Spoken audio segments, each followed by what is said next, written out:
Tere päevast ja tere tulemast minu Moodle videokursusele.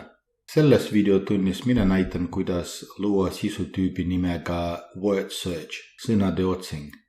See on päris kergesti tehtav ülesanne ja õpilastele reeglina meeldib neid sõnu otsida.